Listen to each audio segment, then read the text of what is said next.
क्या आपने social media पर कभी ऐसी एड्स देखी हैं जहाँ पे दावा किया जा रहा हो कि बस एक क्लिक करें और हज़ारों रुपए कमाएं? या फिर कोई टिकटॉक या इंस्टाग्राम का इन्फ्लुएंसर आपको ये बता रहा हो कि हम फ़लाँ प्लेटफॉर्म को यूज़ करते हुए हज़ारों डॉलर्स कमा रहे हैं? क्या वाकई ऐसा मुमकिन है? और क्या बाइनरी ट्रेडिंग वाकई एक मुनाफा बख्श कारोबार या प्लेटफॉर्म है? या फिर ये जदीद दौर का सिर्फ एक जुआ है जो लोगों को तबाह कर रहा है? और सबसे अहम बात, क्या इस्लाम में ये जायज़ है या फिर हराम?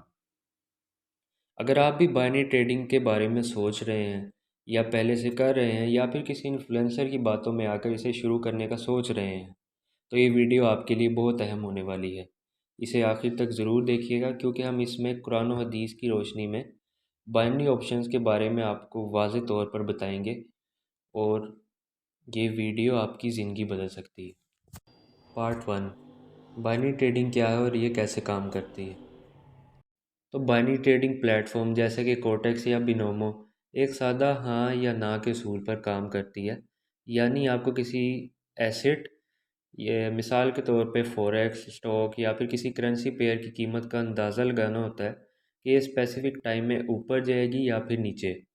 अगर आपकी प्रेडिक्शन दुरुस्त होती है तो आपको एक स्पेसिफिक प्रॉफिट दिया जाता है। जैसे कोटेक्स की बात करें तो 80 to 90% प्रॉफिट। और अगर आपका अंदाज़ा या आपकी प्रेडिक्शन गलत हो जाए तो आपकी ट्रेड पर लगाई गई सारी की सारी रकम लूज़ हो जाती है, यानी आप लॉस में चले जाते हैं। ये एक तेज़ रफ्तार लेकिन इंतहाई रिस्क वाला ट्रेडिंग सिस्टम है जहाँ या तो जीत होती है या फिर नुकसान। आप ना तो यहाँ पे कोई स्किल सीख रहे होते हैं और ना ही कुछ और। अगर आपकी प्रिडिक्शन ठीक हुई तो प्रॉफिट, अगर गलत हुई तो लॉस। और सबसे अहम बात यहाँ पर यह है कि आप इसमें किसी भी फिज़िकल बिजनेस या फिर फिज़िकल प्रोडक्ट में बाइंग एंड सेलिंग या इन्वेस्टमेंट नहीं कर रहे होते।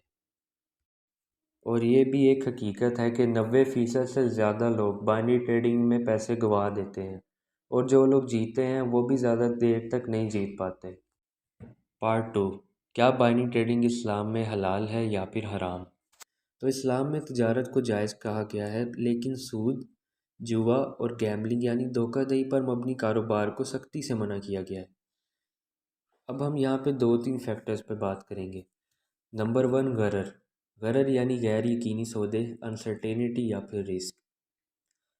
गरर से मुराद ये है कि आप किसी ऐसी चीज़ की कीमत लगाएं जो कि आपके सामने मौजूद ही ना हो, यानी फ़िज़िकली वो आपके पास ना हो। कुरान में वाज़े तौर पर नापायदार और गैर यकीनी माली मामलात से मना किया गया है। अल्लाह ताला सूरत निसा की आयत नंबर 29 में क्या फरमाता है? ऐ ईमान वालो, एक दूसरे का माल नाहक तरीके से मत खाओ मगर ये कि तुम बाहमी रजामंदी से तिजारत करो। अब दूसरी चीज़ यहाँ पे आती है जुआ। जुआ यानी गैम्बलिंग। अल्लाह ताला ने जुए को भी सख्ती से हराम करार दिया है। और बानी ट्रेडिंग की नौयत जुए से बहुत ज़्यादा मिलती जुलती है, जिसमें आप प्रिडिक्शन करते हैं या तो प्राइस अप जाएगी या डाउन, या तो आपको प्रॉफिट होता है या फिर लॉस। तो अल्लाह ताला सूरतुल बकरा की आयत नंबर 219 में फरमाता है, ये लोग आपसे शराब और जुए के बारे में पूछते हैं, कह दो कि इनमें बड़ा गुनाह है। अब तीसरी चीज़ यहाँ पे आती है सूद यानी इंटरेस्ट, रिबा। बहुत से बाइनरी ट्रेडिंग प्लेटफॉर्म्स में सूदी मामलात इन्वॉल्व होते हैं और कुरान में सूद को भी सख्ती से मना किया गया है। अल्लाह ताला सूरतुल बकरा की आयत नंबर 275 यानी 275 में फरमाता है, अल्लाह ताला ने तजारत को हलाल किया है और सूद को हराम करार दिया है। सही मुस्लिम हदीस नंबर 1513। हज़रत अबू हुरैरा रज़ी अल्लाह अन्हो से रिवायत है, उन्होंने कहा कि रसूलुल्लाह सल्लल्लाहु अलैहि वसल्लम ने कंकर फेंककर और धोखाधड़ी वाली बहस से मना फरमाया है। इसी तरह अबू दाऊद की हदीस नंबर 3585 में आता है कि जो शख्स कोई शर्त लगाकर कहे कि अगर ऐसा हुआ तो मैं तुम्हें ये दूंगा और अगर ऐसा ना हुआ तो तुम मुझे ये दोगे, तो ये जुआ है। तो दोस्तों ज़रा सोचें, क्या बाइनरी ऑप्शन भी इसी तरह काम नहीं करती? क्या वहाँ भी आप या तो अप या डाउन की ट्रेड लेकर नहीं सोचते कि अगर ट्रेड अप चलेगी तो मुझे प्रॉफिट होगा और अगर ये डाउन चलेगी तो लॉस होगा? इसी तरह सही बुखारी की हदीस नंबर 2059 में आता है कि ऐसा वक्त आएगा कि लोग इस बात की परवाह ही नहीं करेंगे कि वो माल कहाँ से हासिल कर रहे हैं, हलाल है या फिर हराम। کئی اسلامی اسکالرز اور فتویٰ کونسل نے بھی بائنری آپشن جیسے معاہدوں یا پلیٹ فارمز کو ناجائز قرار دیا ہے۔ دارالافتاء مصر، دارالعلوم دیوبند اور مختلف مفتیان کرام کے فتاویٰ کے مطابق یہ سٹے بازی اور جوا ہے، یعنی گیمبلنگ، جس کی اسلام میں بالکل بھی گنجائش نہیں ہے۔ تو دوستو، حاصل کلام یہ ہے کہ اللہ تعالیٰ نے ہمیں محنت اور حلال روزی کے اصول سکھائے ہیں، نہ کہ راتوں رات امیر بننے کی غیر شرعی طریقے۔ ہو سکتا ہے آپ پہ مشکل وقت چل رہا ہو، آپ امیر بننا چاہتے ہو، لیکن اس کا یہ ہرگز مطلب نہیں کہ آپ حلال اور حرام کی تمیز بھول جائیں۔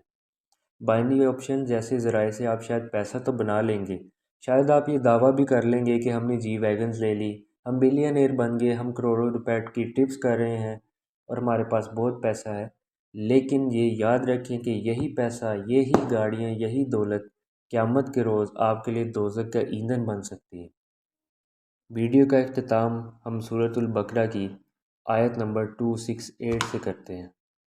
شیطان تمہیں تنگ دستی کا خوف دلاتا ہے اور بے حیائی کے کام کرنے کو کہتا ہے، اور خدا تم سے اپنی بخشش اور رحمت کا وعدہ کرتا ہے، اور خدا بڑی کشائش والا اور سب کچھ جاننے والا ہے۔